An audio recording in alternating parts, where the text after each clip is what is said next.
Hi guys, papakita ko sa inyo kung paano gamitin ang dalawang apps sa isang cellphone. Pero itong cellphone na ito is Samsung Galaxy S23 Ultra.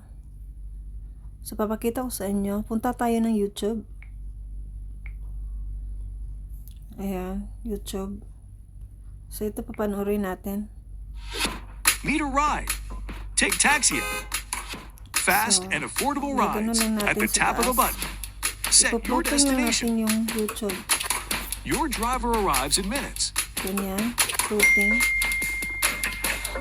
Yan, naka-float na siya. Tapos, punta tayo ng Facebook. Yan. Facebook. So, ito yung YouTube, naka-float siya. So, mag-scroll ka If dyan. you still click like this to Yan.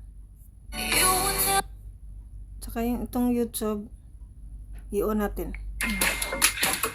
Nakikiramay kami, no? Welling. Ang kasama ng mama mo, Tapos, pindutin mo lang noong itong na-aksidente sa sila, taas. Yung pong aking stepfather. yung stepfather mo, Opo. siya ang Siya po ang nagmamaneho. nagmamaneho Ito, ng pedicab. Opo. Open itong pedicab na ito, ha? Parang Opo, may open. sidecar lang, di ba? Opo. Saan sila papunta sana noon? Sila po Facebook ay at galing saka po doon YouTube. sa Dalaican. Galing sila sa in-invite nung mga apo na sila ay nag-happening. Pero Ngayon sa ano sila lang ito ay sa pagka-uwi nila ng S23 alas Ultra. 2, Tanghalin tapat ito. Opo. Salamat alas 2. po. ay pauwi na.